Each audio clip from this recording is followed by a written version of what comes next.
자, 환매는 자, 물건을 팔았다가 도로 사오는 거예요.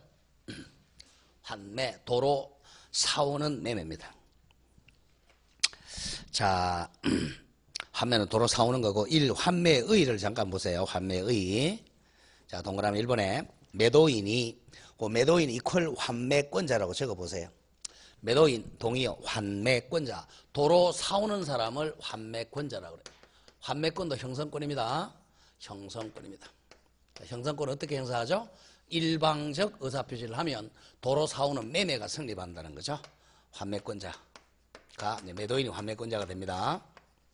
환매권자가 매매계약과 동시에 동그라미 치고, 자, 환매는 반드시 동시에 체결해야 돼.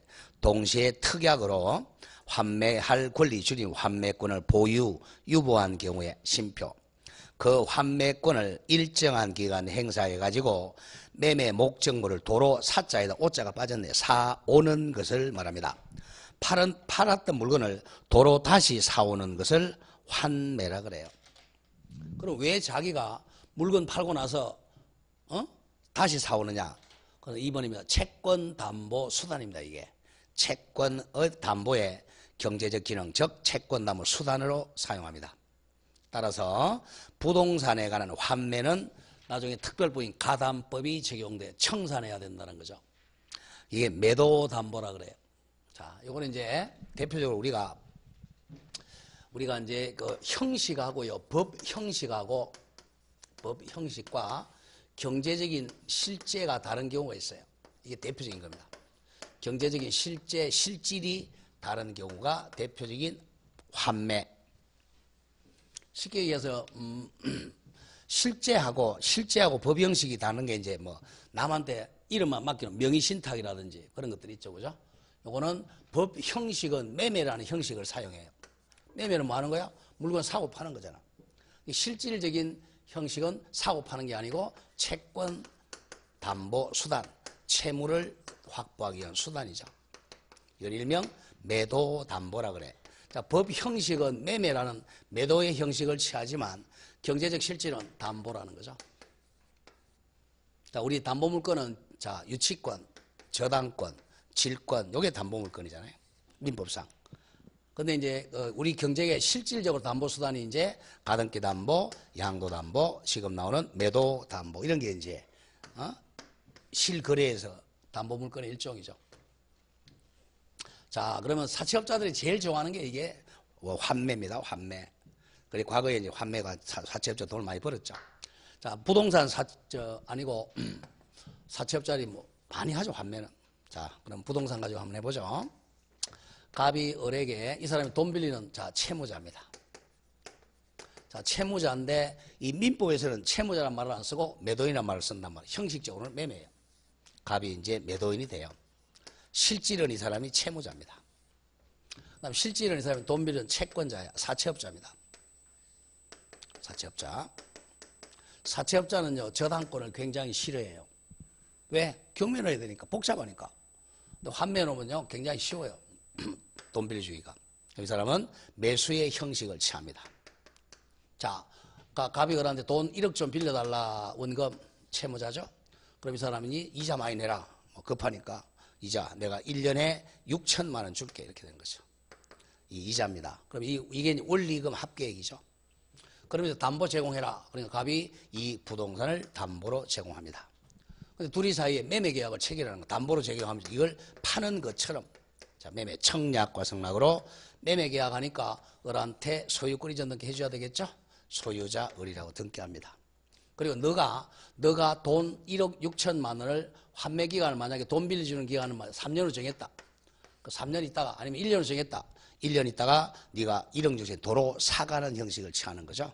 원리금 주고 다시 찾아가는 거죠. 찾아가는 걸 환매라 그래. 도로 사온다 이거죠. 환매 특약을 하게 되죠. 이때는 거꾸로 이 사람이 이제 자, 매수인이 되는 거고 이쪽 매도인이 되는 거죠. 자, 환매권을 갑이 가집니다. 환매권 도로 사오는 권리. 환매권 형성권이야. 그럼 갑이 이제 돈 1억 6천을 주면서 환매한다 그러면 도로 소유권 찾아오는 거죠. 그럼 조심할 게 이제 요 매매 계약과 환매 특약 반드시 뭐라고 그랬죠? 동시에 해야 돼. 동시에. 등기 신청도 동시 신청입니다. 등기부 시간에는 부기 등기의 대표적인 애가 환매 등기입니다. 보죠. 환매 등기를 한번 해보죠. 적지는 마시고요. 뭐 적다가 뭐 집어가 보지도 못하는데. 자, 갑이 을에게 매매하 1월 1일 날 매매와 동시에 환매 특약을 같이 해, 동시에. 등기 신청도 소유권 이전 등기 신청하고 환매 등기 신청도 동시에 신청해야죠. 그럼 등기부 시간에는 자, 소유권 이전 등기는 이 사람이 의무자, 이 사람이 권리자죠. 근데 환매 특약 등기는 거꾸로 갑이 권리자, 이쪽이 의무자가 됩니다. 동시 신청이니까 부기 등기 하겠죠. 자, 이전 등기 신청과 환매 등기 같이 신청해 보죠. 이 소유권 이전. 여기 등기 원인에다가 이제 그냥 매매라고 적는 게 아니라 환매가 붙어 있다 그래서 환매 특약부 매매 이렇게 됩니다. 환매 특약에 붙어 있는 매매다. 그리고 소유자을 요 등기 신청하고 요 환매 특약 등기를 동시에 신청하니까 주등기는 이 같아야 되겠죠. 그럼 주등기가 똑같으면 안 되니까 하나는 부기등기 한단 말이에요. 부일 요 뒤에 부가 하나 붙어 있다. 자, 환매 특약 환매권자 갑 이렇게 되죠. 여기 이제 필요적 계상이 뭐 환매에서 필요적 계상이 환매 대금이죠. 환매 대금은 1억 6천 이거죠. 이런 특약이 없다면 1억 더하기 매수인이 부담한 매매 비용입니다. 대개 매매 비용은 뭐 취등성으로서 뭐 한 4%하고 뭐 계약 비용이라 하면 한 5% 6% 되겠죠. 요걸 필요적 계상이죠. 여기 필요적 계상. 이렇게 했어요. 그럼 나중에 이제 자, 환매권자 갑이 이제 환매대금 1억 6천을 이제 마련했어요. 그러면 환매기간 내에 이 사람이 도로 산다고 하는 것을 환매한다. 그러면 다시 매매가 성립하니까 이전 등기로 찾아오게 되는 거죠. 결국은 돈 빌린 거 갚고 자기 담보물 찾아오는 거예요. 여기다가 이제 소유권 이전 등기 해야 되겠죠. 3. 소유권 이전. 소유자 갑이 소유권 찾아오죠.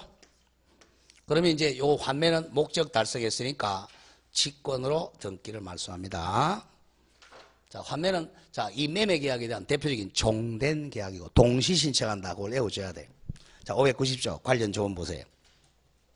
환매의 제의랑 매도인이 이제 환매권자가 됩니다. 매도인 갑이 매매 계약과 동시에 줄거서 동시에 환매할 권리 줄이면 환매권을 유보 같은 말이죠.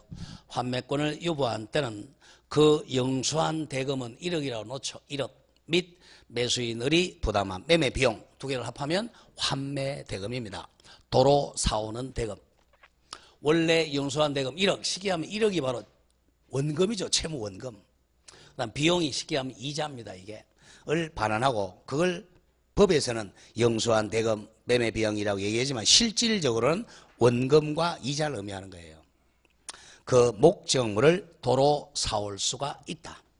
도로 사오는 대금이 바로 환매 대금입니다. 자, 제2항 이걸 외우셔야 된다. 전항의 환매 대금에 관해서는 특약이 더 우선한다는 거죠.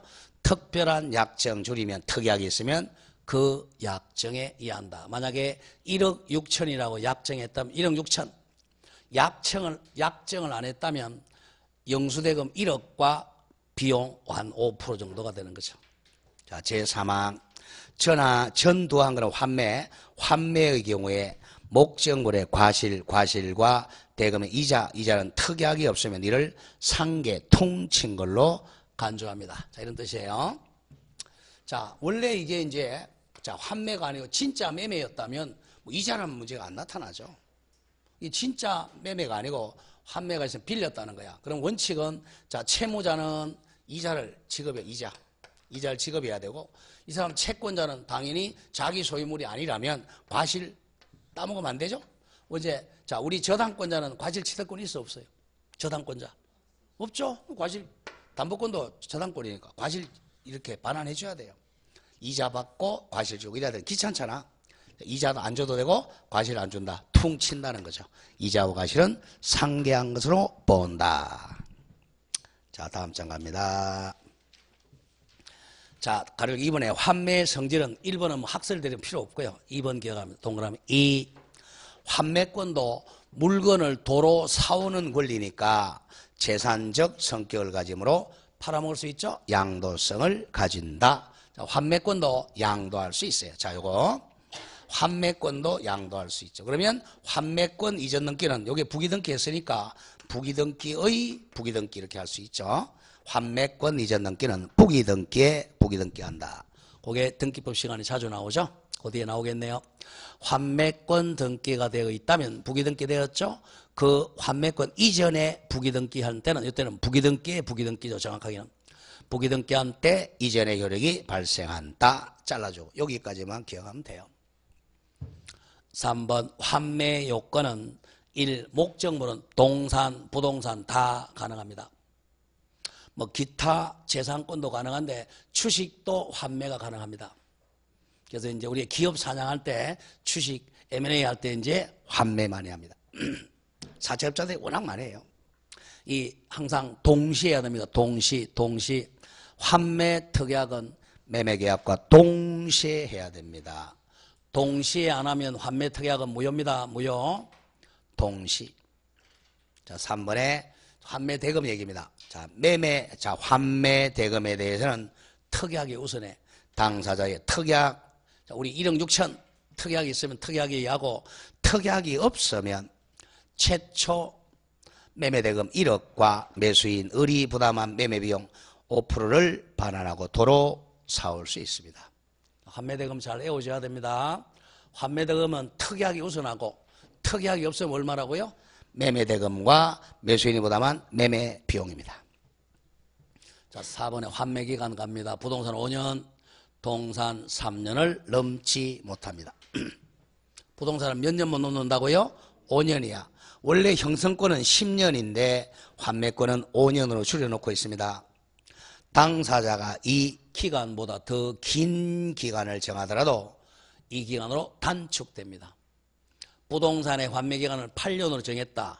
그럼 몇 년으로 단축돼요? 5년으로 단축한다. 또 뒤를 줄였죠. 환매기간을 정한 후에 다시 이를 연장은 절대 못합니다. 연장하지 못한다. 환매기간을 3년으로 정했어요. 나중에 6년으로 연장할 수 있다 없다? 없다. 그리고 5번에 등기는 동시 신청하니까 부기등기한다. 목적물이 부동산인 때는 매매등기와 동시에 매매등기는 어떻게 하죠? 소유권 이전 등기를 의미합니다.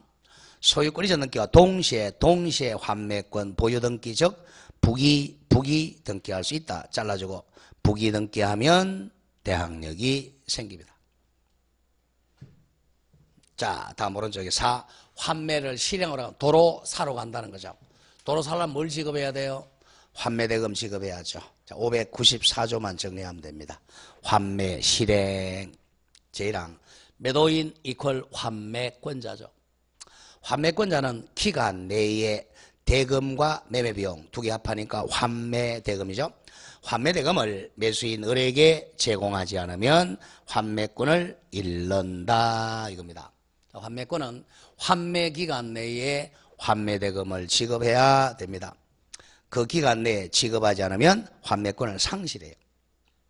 다음 제2항 매수인 을이나 전덕자 병이 목적물에 대해 비용을 지출한 때는 매도인 갑은 203조 즉 점유자 규정에 의해서 비용을 상환해야 됩니다. 자, 밑에 1 행사 방법은 동그라미 2번 환매 의사표시는 누구한테 해야 되겠어요? 환매권자 갑이 환매의무자 을에게 대해서 해야 됩니다. 3번에 환매권자 갑은 환매대금을 상대방에게 제공해야 됩니다. 다음 맨 밑에 가리 열고 3. 환매효과 동그라미 2번 매수인 을은 목적물을 이제 반환하고 매도인 갑은 환매대금을 반환하면 됩니다. 그럼 도로 이제 매도인 사왔죠, 그죠? 그리고 특약이 없는 한 아까 봤지만 과실하고 이자는 뭐한 것으로 본다? the same 한 것으로 본다. 상계한 것으로 본다. 통친 걸로 본다 같은 말 간주한답니다. 추정한다가 아니에요. 추정해서 본다. 그리고 3번 매수인 을이나 전덕자 병이 목적물에 대해 만약에 비용을 지출했다면 비용 상환 청구할 수 있습니다. 자, 이렇게 해서 이제 매매를 마칩니다. 자, 매매에서는 이제 종된 계약을 2개 배웠어요. 매매에서 종된 계약은 지금 봤지만 환매 특약이 종된 계약이었죠. 환매 특약은 종된 계약이고 동시에 해야 돼요. 다음 계약금 계약도 종된 계약이었죠. 계약금 계약도 종된 계약. 요거는 반드시 동시에 하지만 계약금은 동시에 안 해도 됩니다. 반드시 동시에 할 필요는 없다. 우리 민법에서 동시에는 환매 특약만 동시입니다. 무조건. 동시에는 이거 하나밖에 없어요. 반드시 동시에 해야 되는 계약은 무슨 계약이죠? 환매 특약입니다. 동시에 안 하면 무효야, 무효. 자, 이렇게 해서 매매를 마치고 교환으로 갑니다. 자, 교환은 조문이 2개밖에 없는데, 자, 매매는 조문이 33개예요. 그러니까 요 2개 빼놓고 31개는 매매 규정을 준용하게 됩니다. 자, 교환은 매매와 다른 게 딱 2개밖에 없어요. 자, 갑이 우리 집을 내가 팔겠다, 그러니까 내가 돈 주겠다, 그럼 매매인데 나는 돈이 없으니까 땅으로 사겠다고 합치하게 되면 교환입니다. 이쪽을 일방 당사자, 이쪽을 타방 당사자라 그래요. 매매에서는 매도인, 매수인 그러는데 그러면 양 당사자는 둘 다 금전이 아니어야 되죠. 금전 이외의 재산권 이전, 금전 이외의 재산권 이전입니다. 자, 그럼 문제는 2번째죠. 자, 요것이 가치가 5억이고 이게 가치가 5억이라면 뭐 교환이 성립합니다. 근데 문제는 요게 있죠, 그죠? 갑의 가옥은 가격이 객관적으로 한 5억 정도 돼요. 을의 땅은 객관적으로 4억 가치가 있습니다. 그럼 누가 교환하려고 그러겠어요? 누가 교환하면 손해봐요? 갑이 손해보잖아요, 그죠? 자기는 5억짜리 주고 4억밖에 못 받으니까. 그럼 갑이 교환 안 하려고 그래요. 그래서 요거는 이제 우리가 등가성, 가치의 대등성 유지한다는 거죠. 등가성을 유지하기 위해서 을이 그러면 내가 돈으로 1억도 보태줄게. 이걸 보충금이라고 그래. 보충금으로 1억을 보충해 줄게. 그러면 가치가 5억 되잖아요. 그러면 교환이 성립할 수 있겠죠. 이 2개예요. 이랬을 때는 자, 땅도 주고 돈도 보충해 줘. 이것도 교환이죠. 그럼 교환은 2개다.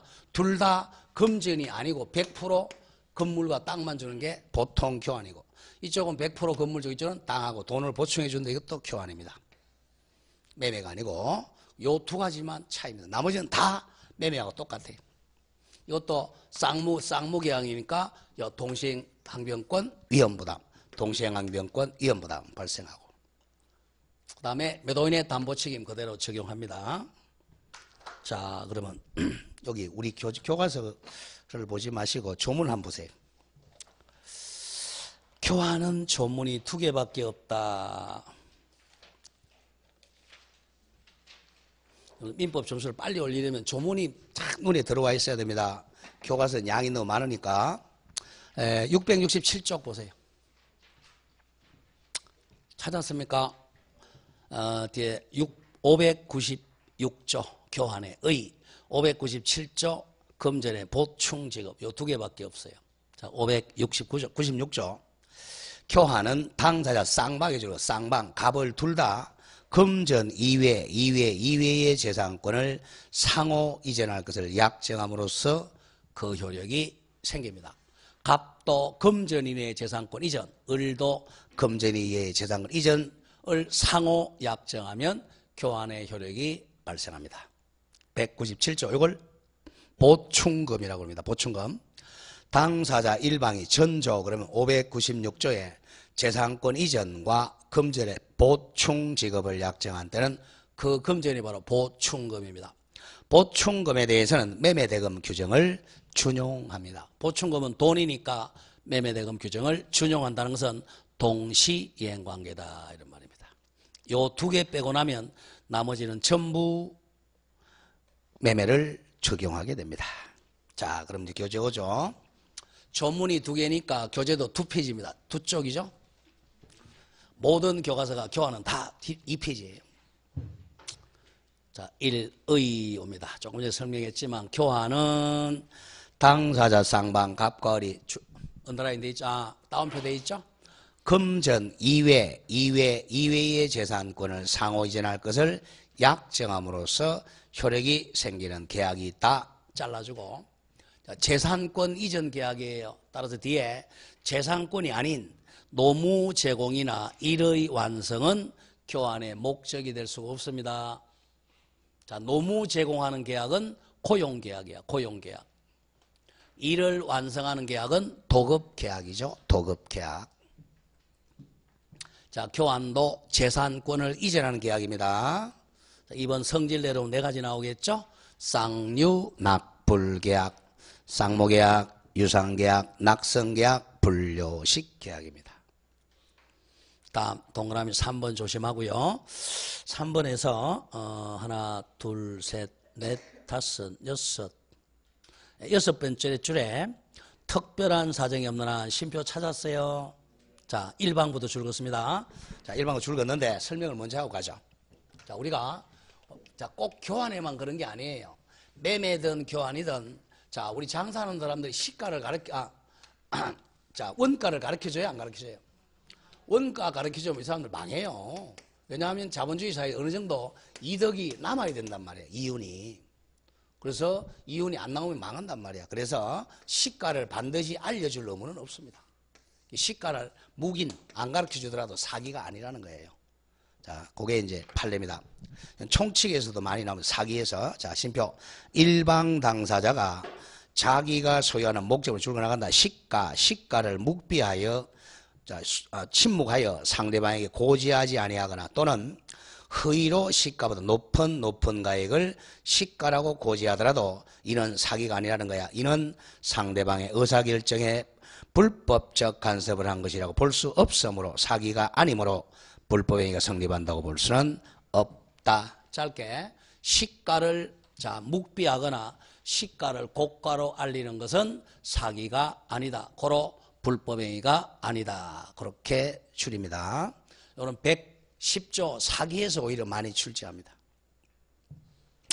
자, 또 오른쪽 가죠. 이 성립은 1. 의사의 합치겠죠. 자, 교환도 쌍방이 줄고 나간다. 금전 이외가 들어가야 돼. 금전 아닌 이외의 재산권을 뭐 쌀, 보리, 가옥, 땅 이런 금전 이외의 재산권을 이전할 것을 약정하면 성립합니다. 낙성계약이죠. 그 다음 2번 교환의 목적은 매도인 매수인 둘 다 금전 이외의 재산권입니다. 금전 이외 금전이 아닌 재산권의 상호이전 의무를 목적으로 합니다. 또 한편 뒤에 보충금 나오죠. 한편은 2번에서 2번 당사자 일방이 재산권 이전과 함께 보충금을 지급을 약정하는 경우도 교환계약입니다. 매매계약이 아니에요. 땅 더하기 보충금 1억 요거는 매매가 아니라 교환계약이 됩니다. 자, 3번 효력은 땡땡 적으세요. 매매 규정을 준용한다. 이걸 기억해야 됩니다. 교환은 매매 규정을 준용합니다. 자, 그게 일반적 효력이죠. 자, 교환은 이 대표적인 유상 계약이므로 매매 규정이 준용됩니다. 그러니까 매매에서 가장 중요한 따라서 양 당사자 갑을 둘 다 매도인의 담보 책임을 부담한다. 담보 책임은 아직 안 배웠지만 모든 유상계약에서는 담보 책임이 적용됩니다. 또 교환은 쌍무계약이기 때문에 쌍무계약은 특징 두 가지 뭐죠? 동시행항변권하고 위험부담 문제가 적용이 됩니다. 다음 가령 이 보충금 나오죠? 보충금 특약이 있으면 그 보충금은 뭘 준용한다고 그랬죠? 매매대금 규정을 준용한다. 가로 열고 597조 그렇게 되겠죠? 597조. 자, 그 정도 기억하면 돼요. 자, 이렇게 해서 이제 교환을 마칩니다.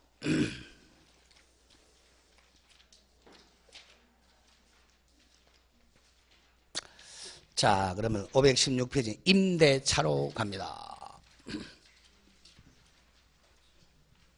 자, 근데 여러분들이 조금만 나중에 공부하다 보면 제일 바보 같은 사람들 1페이지부터 계속 공부하는 사람이 제일 바보입니다. 제일 어려운 데가 총칙이 가장 어려워요. 근데 나중에 공부하다 보면 이게 당연히 쉬워져. 자, 양이 가장 많은 데가 물권법이 가장 많아요. 근데 이게 등기법과 같이 하게 되면요, 이것도 반으로 팍 줄어들어요. 그 다음에 계약법입니다. 이게 가장 적죠. 계약법은, 자, 제가 수업할 때도 계약법 이틀 만에 끝내잖아요. 양이 적다는 거야. 이거는요, 하려고 그러면 열흘도 더 걸립니다. 이거 제대로 하려고 그러면. 조금 전에 교환해서 아까 사기했잖아요. 그게 이 총칙으로 들어간단 말이야. 이걸 배웠으니까 총칙이 그냥 풀려요, 110조가. 이걸 모르니까 이게 안 되는 거야. 이게 굉장히 추상적인 개념이잖아. 그래서 이제 제일 쉬운 게 이쪽입니다, 공부를 하면. 이게 10문제인데, 아직 담보 책임은 제가 강의를 안 했어요. 담보 책임 빼고는 이제 다 강의를 하는데, 담보 책임은 좀 어렵습니다만, 담보 책임도 나중에 외우는 방법은 알면 쉬워요, 이게. 처음에는 어렵지만. 여기서 계약법은 10개 중에서 8개는 9개를 맞춰야 됩니다. 조금 공부하면 10개 다 맞추는 사람도 있어요.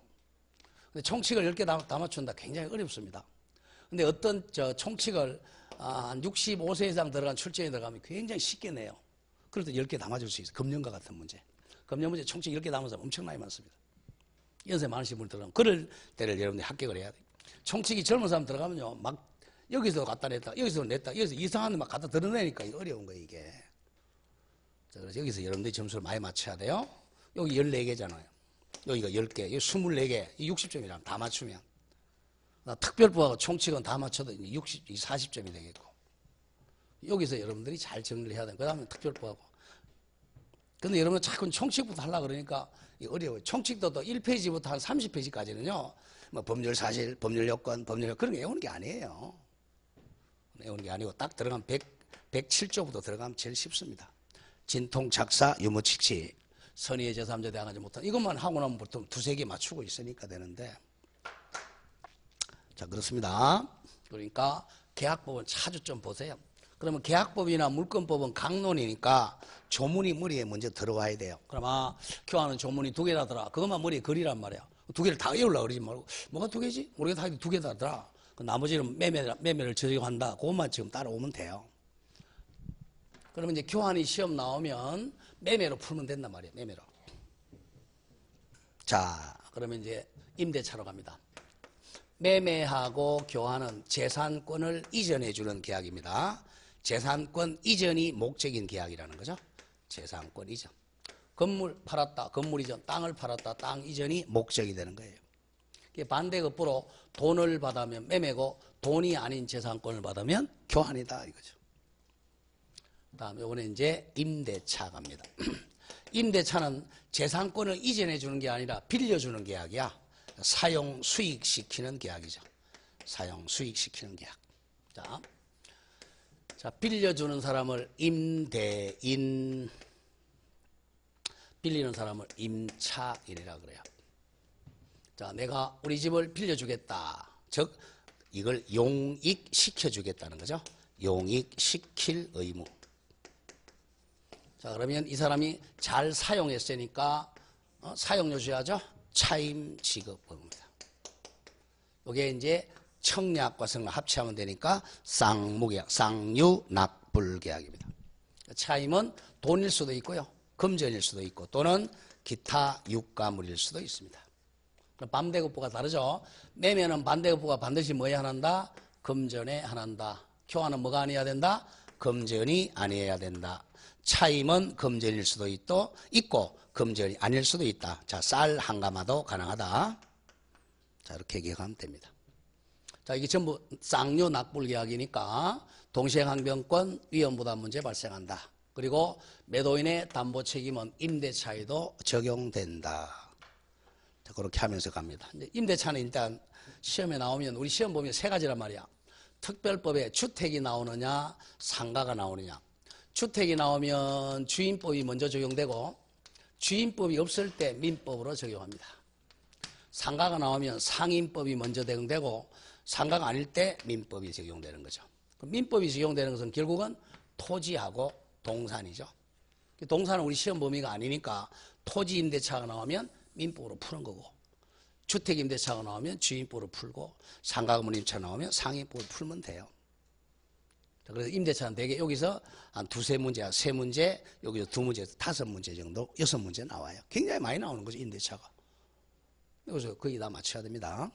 자, 상가 임대차는 이제 이번에 시행령이 이제 두 군데가 바뀌었어요. 우리 차후에 뭐 내일 다음 주쯤 예약하겠네요. 이게 이제 옛날에 9%까지 올린 지금 5%까지 못 올리게 됐고요. 그 다음에 환산보증금이 좀 바뀌었습니다. 환산보증금 좀 올랐죠. 그 두 개만 바뀌었어요. 바뀌었으니까 다음 주 얘기하겠고. 자, 516페이지 갑니다. 자, 임대차 618조 의. 요 의는 주택임대차, 상가임대차 똑같습니다. 의는. 자, 618조 임대차는 당사자 일방이 요게 임대인입니다. 임대인이 상대방이 임차인입니다. 임차인에게. 자, 그러면 여기서 의에서는 왜 임대인, 임차인이라고 말을 못 쓰느냐 이거야. 왜냐? 아직 계약이 성립 안 했으니까 임대인, 임차인은 말을 못 쓰는 거야. 그래서 당사자 일방이 상대방에게 이렇게 되는 거예요. 그럼 우리는 계약 성립한 걸 전제로 임대인으로 바꿔 있는 거야. 임대인이 상대방 임차인에게 목적물을 사용 수익하게 할 것을 약정하고, 그럼 임대인의 의무가 뭐예요? 사용 수익 의무죠. 줄이면 용익시킬 의무. 상대방 임차인은 이에 대해 차임 지급할 것을 약정함으로써 효력이 생긴다. 약정함으로 효력이 생긴다. 그러니까 낙성계약, 불요식계약이 나오는 거야. 그러니까 서면으로 적어야 된다. 그러면 요식계약이 되는 거야. 그리고 갑도 의무, 을도 의무가 있으니까 쌍무계약. 을은 대금 지급해야 되니까 뭐죠? 차임 지급해야 되니까 유상계약. 이렇게 푸는 거예요. 쌍유 낙불계약. 그럼 조문을 보면 이제 이렇게 해서 쌍유 낙불계약이 된다. 그 정도가 이해되면 이제 여러분들은 이제 뭐 합격하고 남는 사람들이야. 여러분들은 이 조문 가지고 그게 안 되잖아요. 그러니까 이 큰 교과서를 읽을 수밖에 없는 거야. 나중에 공부할 때는 이것만 가지고 하면 돼요, 사실은. 이렇게. 그럼 합격하는데 여러분들 이게 안 되니까 큰 걸 들고 다니잖아요. 공부를 못하니까 뭐가 손에 고생해야 돼요? 손발 고생해야죠. 그래 머리도 고생하고 눈도 고생해야 됩니다. 큰 걸 자꾸 큰 걸 들고 다녀야 돼. 자, 1의 설명했고 한번 읽어볼까요? 설명했지만 임대차는 당사자 일방을 임대인이라 그랬죠. 임대인을 우리는 갑이 상대방 임차인 을에게 목적물은 부동산과 동산입니다. 부동산이나 동산을 사용 수익에 할 것을 약정하고 상대방 즉 임차인 을이 이에 대해 차임 지급을 약정함으로 성립함으로 쌍유낙불계약이다 이겁니다. 자, 이 순서는 좀 틀려도 상관이 없어요. 제가 수업할 때는 쌍유낙불로 하는 이유가 쌍무는 100% 유상계약이니까 쌍무를 앞으로 빼는 겁니다. 쌍유낙불계약으로 하는 이유가 있어요. 유상은 100% 쌍무가 되는 게 아니죠. 뭐 때문에 그래? 현상광고 때문에 그렇죠. 그래서 쌍무는 100% 유상이다. 그래서 쌍을 앞으로 빼는 거예요. 그럼 교과서를 쓸 때도 그것까지 생각해서 써줘야 됩니다. 이게 개나소는 아무나 책을 쓰는 게 아니에요. 이게 강의 한 20년씩 해야 책 쓰는 거지. 몇 년 해가지고 책 써 이렇게 되는 거예요. 이제 쌍유낙불계약입니다. 자, 그리고 이 임대차인의 법적 성질 나오겠죠. 그리고 1번에 임대차의 목적물은 자, 소비물이 아니어야 돼요. 자, 물건 중에서 사용 수익으로 소멸하지 않는 물건이어야 한다. 왜 그러냐? 소비물은 소비대차의 객체입니다. 금전, 쌀, 보리는 임대차의 목적이 안 돼요. 자, 그리고 부동산, 동산 모두 목적물이 가능합니다. 자, 농지는 시험하고 상관이 없고요. 2로 갑니다. 타인 소유물도 당연히 임대할 수 있어요. 임대차도 채권계약이니까 남의 물건도 임대차의 객체가 됩니다. 자, 읽어보면 임대인은 임대물에 대해 소유권이나 또는 그것을 처분할 권한을 가지고 있어야 하는 것은 아니므로 심표. 타인의 소유물에 대해서도 임대차가 성립할 수 있습니다. 그 임대차를 전대차로 바꾸면 금방 이해되겠죠. 남의 물건도 임대차나 전대차 할 수 있어요. 그래서 채권 공부할 때는 매매, 교환, 임대차 공통점이 남의 물건도 매매계약, 교환계약, 임대차 계약은 유효합니다. 왜냐? 채권은요 이행기에 이행하면 되기 때문에 그래. 이행기에. 다음 오른쪽에 자, 4번입니다. 임대차의 요소. 차임은 임대차의 요소입니다. 유상계약이니까 그래요. 임대차는 차임이 요소입니다. 자, 그러나 두 번째 줄 차임은 금전에 한하는 것은 아닙니다. 차임은 금전일 수도 있고 쌀 한 가마니도 가능해요. 다음 2번 조심하고 권리는 임대차가 성립할 수가 없어요. 물건에만 임대차가 성립합니다. 자, 권리나 기업은요 빌려줄 수는 있어요. 그걸 갖다 뭐라 그래? 리스 계약, 프랜차이즈 계약 이렇게 씁니다. 이거는 임대차가 아니라 이름 없는 무명 계약이에요. 자, 읽어보면 우리 민법은 임대차의 목적 물건에 한한다. 고로 물건이 아닌 기업이나 권리를 목적으로 임대차를 체결하면 임대차가 아니고 이름 없는 무명 계약, 비전형 계약입니다. 그리고 일명 리스 계약, 프랜차이즈 계약을 하고 있지만 그건 임대차가 아닙니다. 임대차는 물건에 한해요. 자, 3번에 자, 부동산 임차권의 물권한데요. 자, 1. 대항력 강화. 그건 중요 표시하고요. 자, 대항력 보죠. 자, 여기서 이제 채권하고 물권하고 합해서 우리가 재산권이라고 그러죠. 자, 우리 민법에는 이제 재산권을 채권과 물권으로 나누는데 민법에 없는 재산권들 뭐 이런 거 있어요. 아까 했죠? 지식 재산권도 이것도 재산권이에요. 특허권, 실용실양권이거죠. 민법상은 아니지만 특별법상 이제 재산권이죠. 자, 민법상 재산권은 크게 채권하고 물권입니다. 재산 가지고 이익을 얻는 것을 재산권이라고 그러죠. 그러니까 채권은 이건 누구에 대한 권리야? 채무자에 대한, 사람에 대한 청구권입니다. 대한 청구에서 이익을 얻죠. 청구권이야. 청구권. 그래서 둘이 이제 갑이 을에게 청구하고 거꾸로 을이 갑에게 청구하는 청구권이죠. 두 사람 사이의 관계는 이거는 제3자에게 대항력이 없어요. 대항력이 없다. 이게 특징이죠. 제3자하고는 관계가 없으니까. 근데 물건은 요거는 객체가 물건이야. 물건에 대한 지배권이에요. 물건에 대한 지배에서 이거 지배권이죠. 지배하는 권리니까 당연히 제3자에게 대항력이 있습니다. 당연히 대항력이 있죠. 물건을 지배하려면 모든 사람에게 권리 주장할 수 있다는 거죠. 이거는 제3자한테 주장을 못해요. 그게 가장 큰 차이다. 그래서 물건은 강력하고 채권은 별 볼 일 없죠. 둘이 사이에 관계니까. 물건은 자, 내가 소유자다. 지구상에 있는 모든 사람에게 주장할 수 있는 지배권이죠. 채권은 요 한 사람한테만 주장해야 돼. 자, 그래서 채권은 약해요. 요걸 항상 머리에 그린다. 그래서 매매, 교환, 임대차는 항상 채무자에게만 청구하는 권리입니다. 그러면 대표적으로는 임대차가입니다. 그래서 원칙적으로 대항력이 없으니까 원칙 채권은 등기를 못하는 거죠. 등기는 대항하려고 등기하는, 이쪽은 당연히 물건은 등기를 하는 거죠. 원칙적으로. 자, 요것 때문에 한번 가보죠. 채권에 대항력이 없다. 갑이 이제 임대인,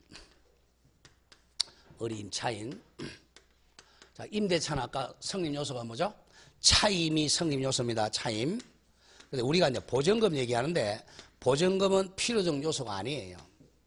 차임을 확보하기 위해서 확보하는 수단으로 보증금을 받아놓는 겁니다. 이는 임대차의 성립 요소는 아닙니다. 보증금 없이 월세 받는 게 원칙적인 임대차입니다. 보증금은 차임을 받기 위한 수단으로 담보로서 받는 게 보증금이에요. 보증금은 없어도 상관이 없습니다. 자, 그런데 임차인이 임대인에게 자, 보증금 1억에 자, 임대차 계약을 했다고 하죠. 자, 임대차. 그런데 이제 이 사람은 5년 계약했어요. 5년 계약. 이 집에 살고 있습니다. 그러면 임차인은 임대인에게 뭐죠? 사용 수익 청구권이라는 용익 청구권을 가지는 채권자입니다. 임차인. 임차인 같은 말 임차권자가 되는 거죠. 임차권이라는 채권자. 임대인은 같은 말로 임차권 설정자죠. 임차권을 설정해 준 자. 자, 그러면 임차인은 임대인에게 사용 수익 청구권을 가지는 채권자입니다. 다음 임대인은 자, 차임 청구권을 가지는 채권자죠. 두 사람 사이는 채권 채무를 같이 가지고 있는 거야. 그런데 5년 계약했는데 한 3년 지났어요. 그러면 아직 계약 기간이 2년 남았죠? 2년이라는 계약 기간 남았는데 이 중간에 이제 갑이 이 집을 판다는 거죠. 2년 남았는데 매매해서 병에게 소유권이 이제 넘어갑니다. 소유자, 병 이렇게 되면 이제 병이 소유자가 됐죠.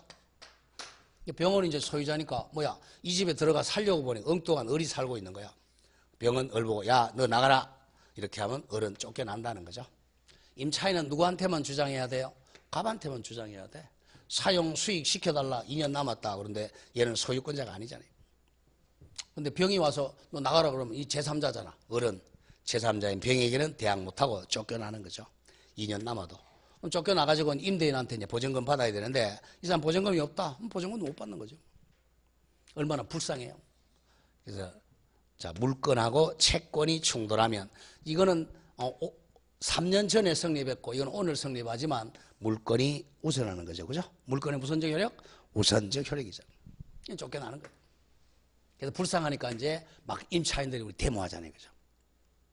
이게 세계 최초의 근대 민법에서는 이게 맞는 거예요. 쫓겨나는 거야. 어쩔 수 없는 거예요. 그래서 이제 임차인이 막 데모를 많이 하니까 법을 또 뜯어 고쳐야 되겠죠? 채권이지만 예외적으로 이제 등기할 수 있도록 해줍니다. 이제 등기하면 대항력이 생기는 거죠. 임차인이 만약에 임대인하고 같이 등기소에 가서 공동 신청해서 임차권 등기를 했었더라면 얘한테 대항할 수 있는 거죠. 등기한 때는 대항력이 생깁니다. 예외. 자, 가보죠. 그게 1. 대항력 강화. 동그라미 1번. 부동산 임대차는 원칙은 대항력이 없지만 이럴 만한 때는 등기한 때는 제3자에게 대항할 수 있다까지만. 그래서 부동산 임차인도 등기하면 그때부터 대항력이 있다. 집주인이 등기를 잘 해줘요, 안 해줘요? 거의 안 해주죠, 그죠? 안 해주니까 등기를 못 한단 말이야. 이런 경우에 대비해서 이제 특별법을 만드는 거야. 특별법 아까 봤죠? 주임법과 상임법으로 가보면, 자, 주임법, 상임법에 가면 주택 임대인은 등기를 안 했을지라도 임차권 등기를 안 하더라도 자, 주택 이사 들어가고 인도받고 자, 동사무소 가서 주민등록 즉 전입신고하면 그 다음 날입니다. 2길 다음 날부터 대항력을 취득한다. 자, 상가는 인도받고 자, 저 세무서에 가서 사업자 등록 신청하죠. 사업자 등록 신청하면 다음 날 대항력을 취득. 일단 요 세 가지만 정리하도록 하죠. 그 밑에 3번 내려오면 3번. 주택 임차인은 에다가 가로 열고 상가 임차인은 가로 닫고 주택 임차인 가로 열고 상가 임차인은 그의 임차권 등기를 하지 않았더라도 주택을 인도받고 주민등록을 갖추면 그 주민등록에다가 가로 열고 사업자 등록 신청 가로 닫고 사업자 등록 신청을 갖추면 그 이길 같은 말 다음 날부터 제3자에게 대항할 수가 있다. 주임법 3조고 다음에 상임법 3조도 마찬가지입니다. 자, 그거 조문 한번 보고 갈까요? 뭐 다음 주에 하겠지만 자, 저 뒤에 이제 그 주임법은 있으니까 그렇고 상임법만 좀 보겠습니다. 자, 상가임대차 보호법이 682페이지 제3조 찾았어요? 제3조 682쪽 대항력 등 찾았습니까? 이게 상가야. 제1항 임대인은 즉 상가 임대차는 그 등기가 없는 경우에도 임차인이 줄겠죠. 건물 인도와 세법 이름은 몰라도 좋아요. 부가지세법, 소득세법, 법인세법에 따른 줄겠죠. 사업자 등록을 신청하면 그 다음날 같은 말 2길부터 제3자에 대하여 효력이 생긴다. 이겁니다. 주임법은 뭐라고? 인도와 주민등록. 상임법은 인도와 사업자 등록 신청입니다. 신청하면 그 다음날부터 대항력을 취득합니다. 자, 그래서 일단 대항력 갖추는 방법 세 가지만 하도록 하죠. 자, 뭐 토지든 건물이든 임차권 등기한 그때. 자, 등기는 언제 효력이 발생하죠? 전산등기부에 한 때, 저장된 때 효력이 발생하죠. 요거는 뭐 등기부 시간에 배우고 등기하면 그때부터 대항력을 취득하는데 주임법이나 상임법은 다음 날입니다. 다음 날 정확하게 0시죠. 새벽 0시부터 주민등록한 다음 날, 사업자 등록 신청한 다음 날부터 대항력을 취득한다. 자, 그 정도 기억하고요. 자, 다음 넘어갑니다. 제2절 임대차의 존속기간 갑니다. 항상 남의 물건을 빌리는 사람은 존속기간이 중요해요. 왜? 존속기간이 지나면 이제 건물 반환하고 토지 반환하고 이사 나가야 되니까. 자, 먼저 1번에 계약으로 기간을 정하는 경우는 1. 최장기 제한 규정이 폐지돼서 없습니다. 이제. 자, 줄한 거 보죠. 최장기 제한 없다. 임차권의 최장 존속 기간에는 이제 제한이 없습니다. 없다. 과거에는 20년의 최장기가 있었는데 이게 헌법재판소에서 위헌 판결로 폐기됐습니다. 그래서 법에서 없어졌어요. 임차권의 최장기는 없습니다. 20년이 아니고 30년, 40년, 50년 할 수도 있습니다. 2번 최단기도 없어. 1. 민법의 임대차의 최단기도 제한이 없습니다. 1시간 임대차, 2시간 임대차, 우리 대실 있잖아요. 대실. 최단기도 없다. 2번에 다만 주임법은 2년 최단기 있어요. 다만 주택임대차의 경우는 기간에 정함이 없거나 기간을 2년 미만으로 정하면 기간을 2년으로 본다 같은 말 간주합니다. 주택임대차는 최단기 몇 년 보장한다? 2년. 옆에 적으세요. 상임법은 1년 보장합니다. 상가임대차는 최단기 1년 보장이에요. 특별법에서 상가는 1년, 주택은 2년 보장하지만 민법에는 최단기도 없습니다. 다음 2번. 임대차 계약 연장 갱신하러 가죠. 갱신, 계약 갱신. 1. 계약에 의해서 갱신하러 갑니다. 당사자는 합의로 약정 기간은 다시 갱신할 수 있어요. 갱신은 여러 번 가능합니다. 재갱신, 2번, 3번, 4번 계속 갱신도 가능해요. 자, 문제는 2번인데 중에 표시하고요.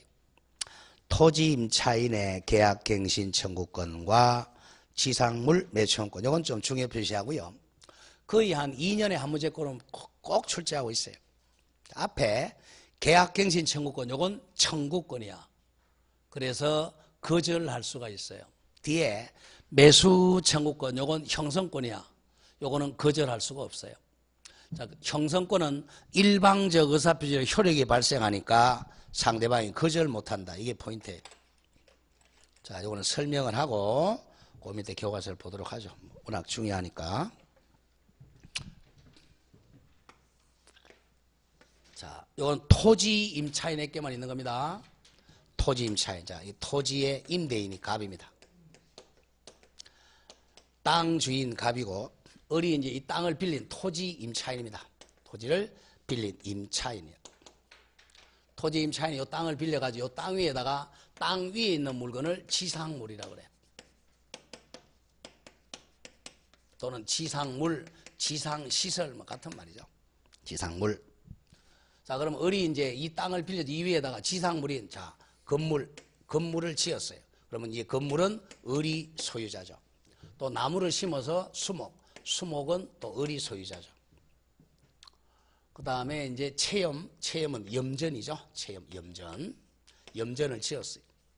또 목축, 목장입니다. 자, 이와 같이 이것은 목장, 염전, 수목, 건물, 이거는 이 시설을 하려면 돈이 많이 든단 말이에요. 즉, 좀 경제학적으로 하면 투하 자본이 많이 들어간다는 거죠. 자, 이게 지금 현재 존재하고 있어요. 현존하는데, 요게 가치가 5억짜리라고 하죠. 근데 첫째, 존속기간이 만료됩니다.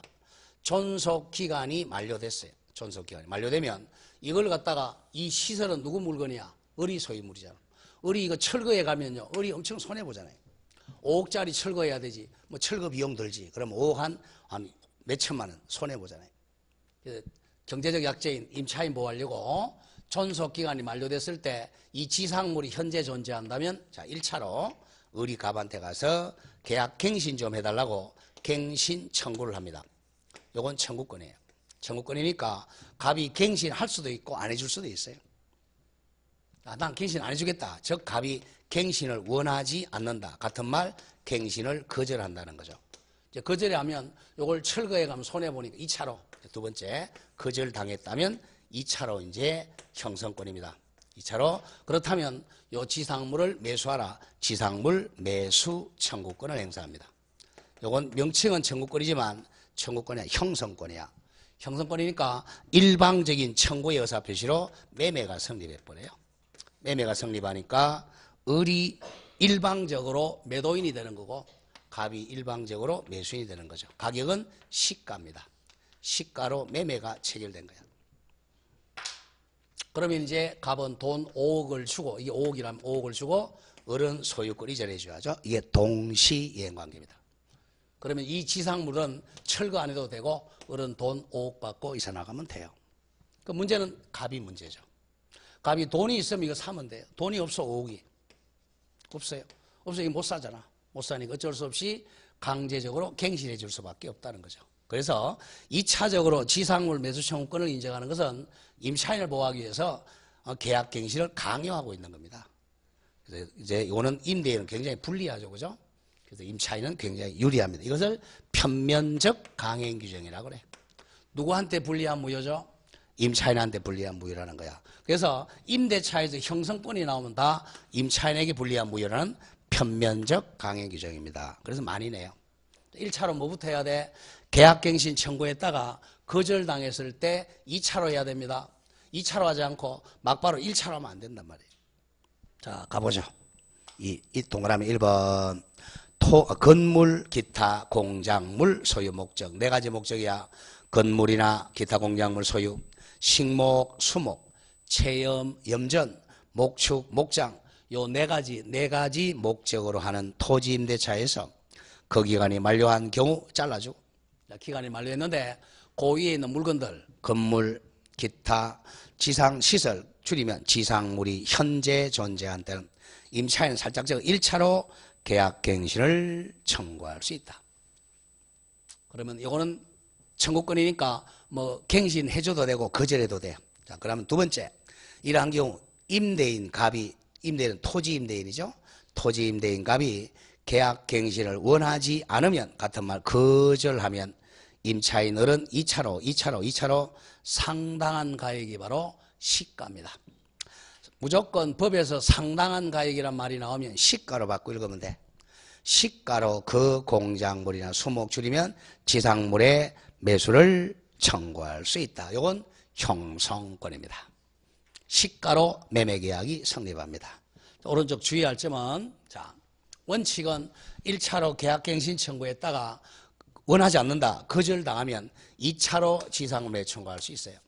근데 문제는 얘가 을이 잘못해가지고 해지당했을 때는 요 매수 청구를 못합니다. 그 주의할 점 반드시 외워야 돼. 토지 임차인의 채무불이행, 대표적인 애 적죠. 채무불이행, 차임, 이기, 연체 등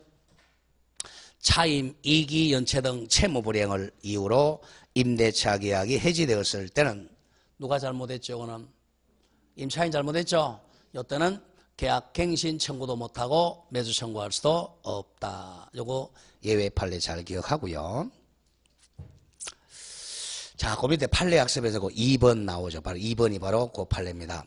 2번 토지 임차인의 차임, 연체 등 채무불이행을 이유로 임대차 계약이 해지되는 경우는 토지 임차인은 자기가 잘못했으니까 토지 임대인에게 계약갱신 청구도 못하고 지상물 매수 청구할 수도 없다. 다음 동그라미 2번, 이것도 오타가 나 있는데요. 지상물 매수 청구권 대표적으로 형성권이다. 여기까지는 맞아요. 자, 그런데 지상권 설정자가 아니고 토지 임대인으로 바꿔야 돼요. 토지 임대인은 이를 거절할 수가 없다. 무슨 임대차에서 왜 지상권이 기어나와? 지상권 설정자를 뭘로 바꿔야 돼? 토지 임대인은 이를 거절할 수가 없다. 무슨 권이니까? 형성권이니까. 자, 그러면 시가가 나와 그 밑에 줄고 나간다. 지상물 매수 청구권이 행사되면 임대인 갑과 임차인 을 사이에 임차 지상 건물에 대하여 매수 청구권 행사 당시, 즉 일방적 의사표시 당시에 건물 시가를 대금으로 하는 매매계약이 체결된 것과 같은 효과가 발생한다. 가격은 얼마라고요? 시가로 매매가 발생합니다. 자, 동그라미 4번 갑니다. 워낙 자주 나와요. 4번. 임대차 계약 당시에 1월 1일 당시에 기존 건물일 필요는 없어요. 기존 건물이거나 또는 임대 동의 얻어 신축한 것에 한해서 매수 청구가 인정되는 것은 아니다. 이런 반대 해석해야 돼요. 자, 이런 얘기입니다. 자, 임대차 계약 체결할 때 1월 1일 날 계약 체결할 때는 지상물이 없었어요. 없었는데 나중에 한 5월 달에 5개월 있다가 이 집을 지어도 매수 청구할 수가 있다는 거죠. 자, 계약 체결 당시에 기존 건물이 아니어도 매수 청구권이 발생하고 또 자, 임대인의 동의 얻을 필요가 없어요. 동의 안 받고 지은 건물도 매수 청구할 수 있다. 그런 뜻이고 다음에 동그라미 6번입니다. 임차인 보호야 전부. 지상 건물이 임대인에게는 경제적 가치가 없어도 상관이 없어요. 경제적 가치가 있는지 여부는 묻지 않고 임차인은 매수 청구할 수 있다. 저 시골에 있는 10만 원짜리 변소도 매수 청구할 수 있다는 겁니다. 임대인에게는 가치가 없어도 매수 청구할 수 있어요. 또 허가받을 필요 없어. 뭐가 건물도 매수 청구할 수가 있다. 오로지 누구 보호 규정이니까 임차인 보호 규정이기 때문에 그래요. 다음 장 넘어갑니다. 자, 7번 앞에 강행 규정은 편면적이라고 적어. 편면적 강행 규정. 자, 임대차에서 형성권이 나오면 전부 편면적 강행 규정입니다. 누구한테 불리할 때만 무효야? 임차인한테 불리한 계약만 무효가 된단 말이야. 그런 것을 편면적 강행 규정이라 그래. 쌍방적이 아니고 한쪽만 강행 규정이라는 거야. 읽어보면 토지 임차인의 지상물 매수 청구권에 관한 규정은 편면적 강행 규정이다. 따라서 임대인과 임차인 사이에 임대차 종료하기 전에 나중에 임대차가 만료된 경우에 지상물 매수 청구를 포기하는 약정. 그럼 5억 포기잖아. 그럼 누구한테 불리해요? 임차인한테 불리하니까 그 약정은 무효다. 이런 것을 편면적 강행 규정이라 그래. 이와 같이 지상물 매수 청구권은 편면적 강행 규정이니까 포기 특약은 무효다. 자, 근데 8번 조심하고요. 아까 임차인이 잘못한 채무 불이행으로 해지당하면 매수 청구 못한다 그랬죠? 자, 그게 아니고 저 뒤에서 배우겠지만 자, 갑과 을이 자, 기간을 안 정했어요. 임대차 존속 기간 안 정했습니다. 안 정하면 언제든지 해지 통고할 수 있어요. 요거는 잘못해가지고 통고당한 게 아니니까 요거는 매수 청구. 요때는 자, 1차로 할 필요가 없다. 2차 필요가 없죠. 바로 1차적으로 막바로 하면 됩니다. 이미 해지 통고당한 거니까. 요거는 원칙은 자, 계약갱신 청구했다가 거절당했을 때 2차로 하는데 기간 안 정해가지고 해지 통고당했을 때는 1차로 막바로 매청구한다. 굉장히 중요한 판례입니다. 8번 가자.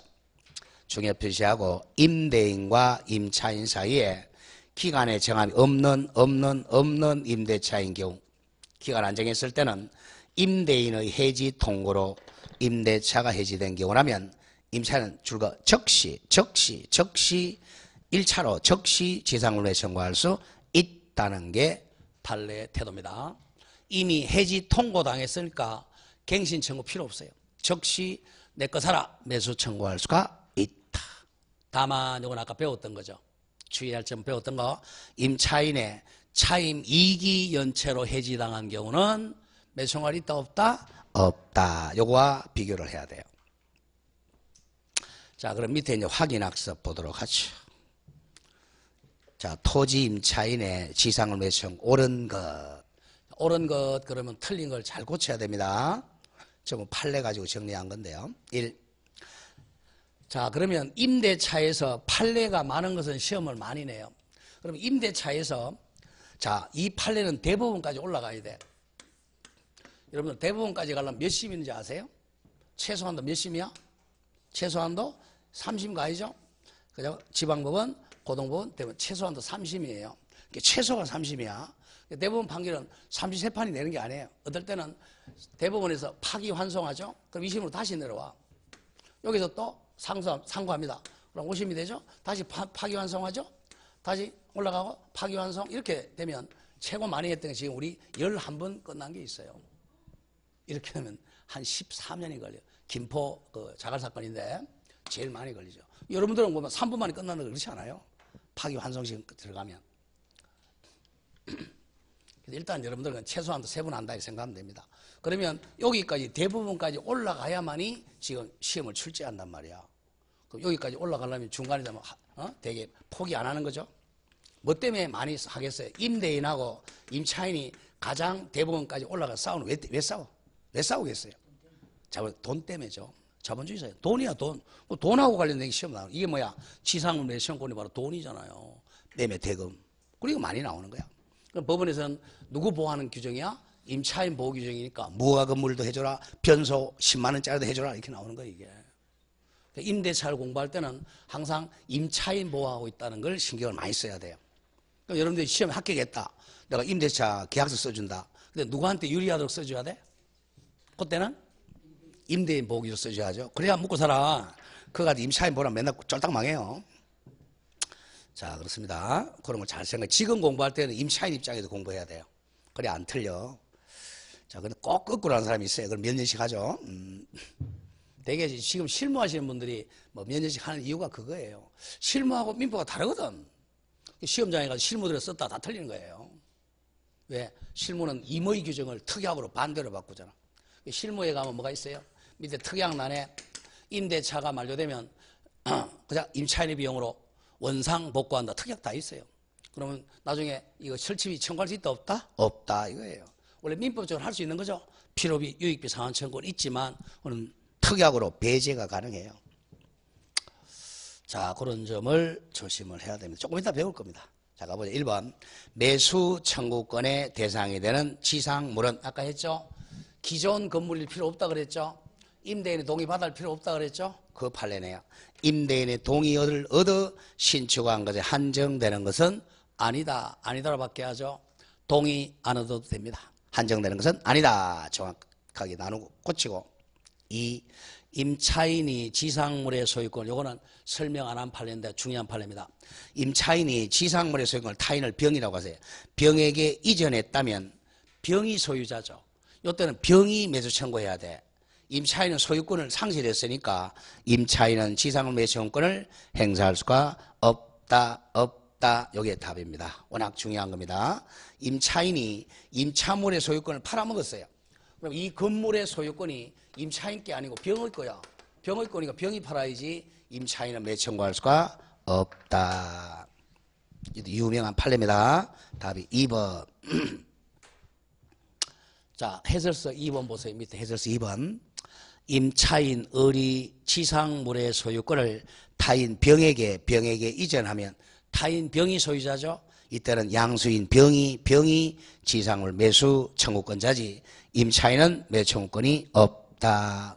팔아먹었으니까 지상물을 3번 가죠. 임차인이 임대인에게 계약갱신을 청구하지 않더라도 자, 틀렸네요. 보세요. 원칙적으로 지상물 매수는 어떻게 해야 돼? 1차로 뭐 했다가 계약갱신 청구하고 거절당했을 때 뭐로 해야 돼? 2차로 해야죠. 예외적으로 뭐 당했을 때만 기간 안정해서 해지 통고당했을 때는 예외적으로 1차로 할 수 있는 예외 한 개밖에 없어요. 원칙은 2차로 해야 됩니다. 그게 3번 얘기야. 임차인이 임대인에게 계약갱신을 청구하지 않더라면 특단의 사정이 없다면 임차인은 지상물에 청구할 수는 없다. 2차로 해야 돼요. 4번 중요한 판례 나오네요. 임대인의 해지 통고 나왔네. 통고로 기간의 정함이 없는 토지 임차권이 소멸한 경우 요건 예외로 적시하는 거죠. 그런 경우는 임차인은 적시 지상물에 청구할 수가 있다. 5번 임대인과 임차인 사이에 임대차 기간이 만료가 하면 임차인이 지상 건물을 철거하기로 한 약정은 임차인에게 불리해 유리해? 불리하죠. 옥 못 받으니까 불리하니까 무효네요. 특단의 사정이 없으면 무효다. 자, 오른쪽에 참고 정리합니다. 기억 1차적인 갱신 청구권, 요건 청구권이라고 그래서 땡땡. 토지 임차인의 1차적인 갱신 청구권이며 심표. 청구권이니까 임대인 값은 계약 갱신을 뭐 할 수 있다고? 거절할 수 있다 이거야. 거절당하면 2차로 니은 가는 거죠. 2차로 지상물 매수 청구권. 요건 형성권입니다. 거절 못하죠. 땡땡. 지상물 매수 청구권은 형성권이므로 심표. 지상물 매수 청구권에 관한 규정은 강행 규정으로, 정확하게는 편면적 강행 규정으로 이에 반하는 임차인 불리한 약정은 효력이 없다. 무효다. 거절할 수도 없다. 자, 이렇게 해서 이제 중형화가 마치고, 이번에 묵시의 갱신, 법정 갱신은 아직 보지 마세요. 나중에 주인법, 상인법 먼저 하고 이걸 하겠습니다. 아니, 굉장히 헷갈려서 안 되는 것 같아요. 자, 다음 넘어가세요. 523쪽으로 합니다. 제3절의 임대차의 효력. 자, 효력에는 적어보세요. 무조건 효력이 나오면 뭘로 바꿔 읽어라? 권리와 의무. 이렇게 바꿔 읽으면 돼요. 자, 권리 의무는 임대인의 권리는 임차인의 의무고, 거꾸로 임차인의 권리는 임대인의 의무가 되는 거야. 근데 공부는 채권에서는 의무 위주로 공부한다면 거 쌍무 계약이니까. 자, 그런데 자, 요거는 적어만 놓고요. 임대차에서 가장 많이 나오는 게 임차인의 권리. 요 세 개에서는 꼭 두세 문제가 나와요. 임차인의 권리 중에서 가장 중요한 게 비용 상환 청구권. 자, 비용은 필요비하고 유익비죠. 요거는 임의 규정입니다. 임의 규정이니까 특약으로 배제할 수 있는 거죠. 자, 요거는 건물 임차인, 토지 임차인 다 있어요. 또 동산 임차인도 있죠. 근데 조금 전에 봤지만 토지 임차인에게는 조금 전에 뭐 배웠죠? 자, 1차로 뭐 했다가 계약 갱신 청구했다가, 자, 거절당하면 2차로 뭐 했죠? 지상물 매수 청구권.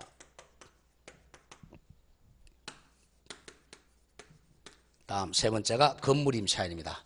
자, 건물 임차인에게는 자, 이걸 부속물이라고 그래요. 부속물 매수 청구권.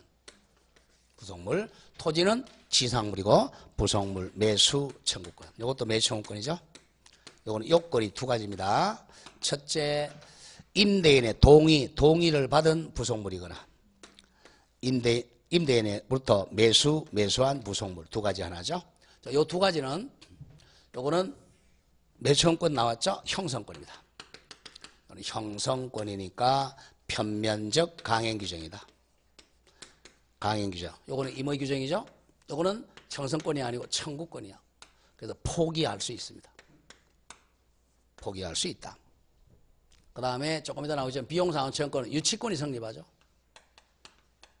유치권. 여기는 유치권이 성립 안 합니다. 유치권이 성립 안 하고, 자, 동시행관계죠. 동시이행관계가 성립합니다. 자, 일단 여기서 보통 한 문제 내지 두 문제 매년 출제됩니다. 어떤 때는 세 문제가 나오는데 그건 너무 많고요. 보통 한 문제, 두 문제는 요거는 정리가 돼야 됩니다. 요거만 가장 중요해요. 적어놓고, 조금 쉬었다 하겠습니다. 이거 적어놓고 지우지 마시고요.